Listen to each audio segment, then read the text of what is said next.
Chapter of history کے معزز سامعین السلام علیکم۔ سامعین، تاریخ ہند کے سلسلے کی ایپیسوڈ نمبر 60 میں خوش آمدید۔ 1857 میں ہونے والی بغاوت کے سپاہیوں کی بھاری اکثریت کمپنی کی پالیسیوں کے نتیجے میں تباہ و برباد ہو جانے والے کسان اور دستکار خاندانوں سے تعلق رکھتی تھی، بلکہ یہ کہنا زیادہ زبردست ہوگا کہ انہوں نے کمپنی کے ہاتھوں اپنے ذریعہ معاش کی بربادی کے بعد روزگار کی تلاش میں ہی فوج میں شمولیت اختیار کی۔ دوستو، ویڈیو میں مزید آگے بڑھنے سے پہلے چیپٹر آف ہسٹری کو سبسکرائب کریں، اس ویڈیو کو لائک کریں اور بیل آئیکن پر ضرور کلک کریں۔ شکریہ۔ تاریخی ریکارڈ کا بغور مطالعہ واضح طور پر اس امر کی نشاندہی کرتا ہے کہ اگرچہ بغاوت میں ہر اول پرت کا کردار سپاہیوں نے ہی ادا کیا تھا، لیکن بغاوت کو زیادہ تر بڑے شہروں مثلاً بنگال اور وسطی ہندوستان کے دیہی علاقوں کے عوام کی حمایت بھی حاصل تھی۔ زیادہ تر علاقوں میں یہ حمایت اور ہمدردی خاموش اور بالواسطہ نوعیت کی تھی، لیکن کئی جگہوں پر عام لوگوں نے بڑی تعداد میں سپاہیوں کے شانہ بشانہ فوجی کارروائیوں میں بھی حصہ لیا۔ گو کہ 1857 عیسوی کی بغاوت کا مجموعی کردار ایک قومی جنگ آزادی کا تھا، لیکن اس کا یہ مطلب نہیں کہ سماج کے تمام طبقات کی اس میں شمولیت ایک جیسی تھی۔ ذمہ دار اشرافیہ کی بھاری ترین اکثریت نے کمپنی کے ساتھ اپنی وفاداری نبھائی۔ اسی طرح چند ایک کو چھوڑ کر مقامی حکمرانوں کی اکثریت نے بھی بغاوت کی مخالفت کی اور دوستی کے معاہدوں کے تحت کمپنی کا ساتھ دیا۔ اس میں 23 علاقائی ریاستوں کے نواب اور راجے شامل تھے۔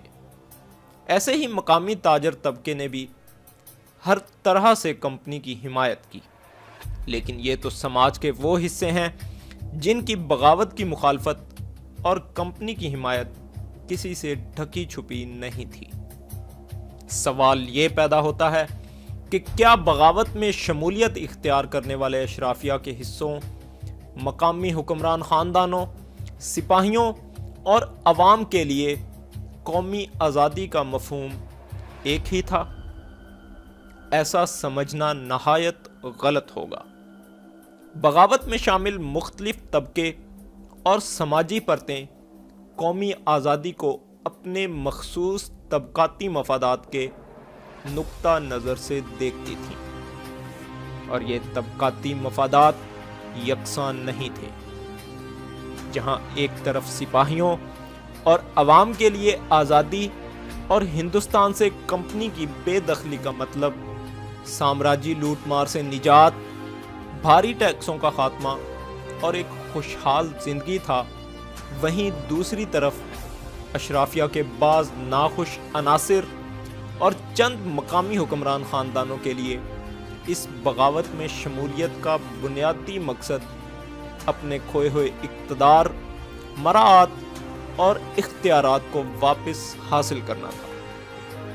جھانسی کی رانی لکشمی بائی، لکھنؤ کی بیگم حضرت محل، مرہٹہ پیشوا نانا صاحب، مغل شہزادے مرزا مغل، بہار کے کنور سنگھ اور مہاراشٹرا کے تانتیا ٹوپی سمیت ان جیسے تمام کرداروں کی اصل کہانی یہی تھی۔ 1857 عیسوی کی بغاوت میں بیک وقت موجود ترقی پسندانہ اور قدامت پسندانہ رجحانات کو ہم اس قومی جنگ آزادی میں پنہائی طبقاتی تضادات کے تناظر میں ہی سمجھ سکتے ہیں۔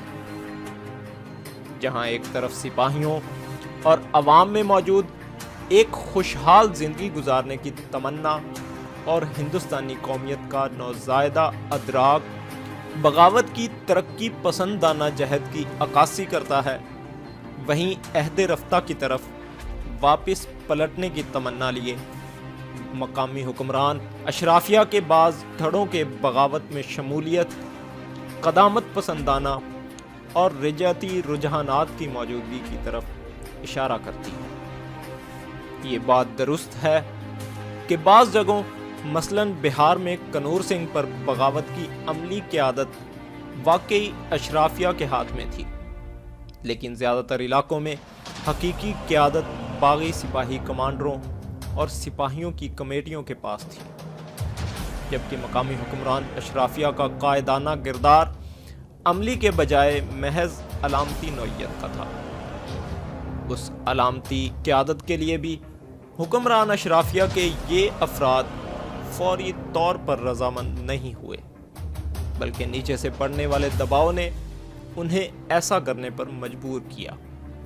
اس سلسلے میں دو نہایت شاندار مثالیں جھانسی کی رانی لکشمی بائی اور مغل بادشاہ بہادر شاہ ظفر کی ہیں۔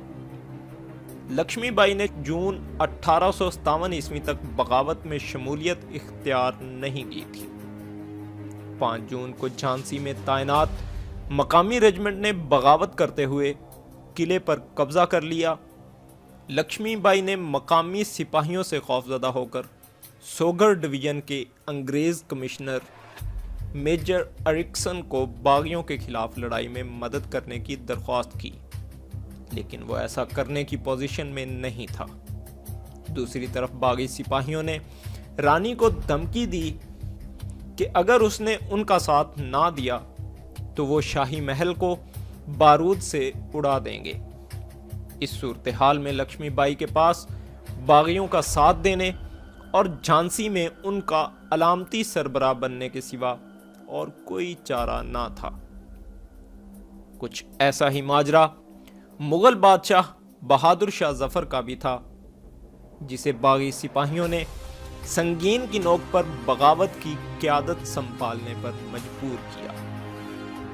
بغاوت کی شکست کے بعد بہادر شاہ ظفر نے اپنے اوپر چلنے والے مقدمے میں اپنا دفاع کرتے ہوئے کہا کہ میں بے یارو مددگار تھا اور ہر طرف سے خوف میں گھرا ہوا تھا۔ میں نے وہ سب کیا جو وہ سپاہی چاہتے تھے، اگر ایسا نہ کرتا تو وہ فوراً مجھے مار ڈالتے۔ یہ بات سب کو معلوم ہے۔ میں نے اپنے آپ کو ایسے حالات میں پایا کہ میں اپنی زندگی سے اکتا گیا۔ اس گواہی کے علاوہ دیگر تمام تاریخی شواہد بھی واضح طور پر یہ ثابت کرتے ہیں کہ بہادر شاہ ظفر اور مرزا مغل کی قیادت محض علامتی حیثیت رکھتی تھی، جبکہ تمام تر عملی فیصلے باغی سپاہیوں اور دہلی میں ان کے کمانڈر صوبیدار بخت خان کے ہاتھوں میں تھی۔ بغاوت کے دوران دہلی شہر میں لگنے والا مشہور نعرہ خلق خدا کی، ملک بادشاہ کا، حکم صوبیدار سپاہی بہادر کا، اور حکم صوبیدار سپاہی بہادر کا بھی اسی حقیقت کی عکاسی کرتا ہے۔ لیکن یہاں پر سوال یہ پیدا ہوتا ہے کہ جب بغاوت کی عملی کمان سپاہیوں کے پاس تھی تو پھر انہیں نقارہ رجتی اشرافیہ کے ان بیکار نمائندوں کی علامتی سربراہی کی ضرورت کیوں پیش آ رہی تھی؟ اس سوال کا جواب حتمی تجزیے میں بغاوت کی شکست کی بنیادی وجہ کے ساتھ جڑا ہوا ہے۔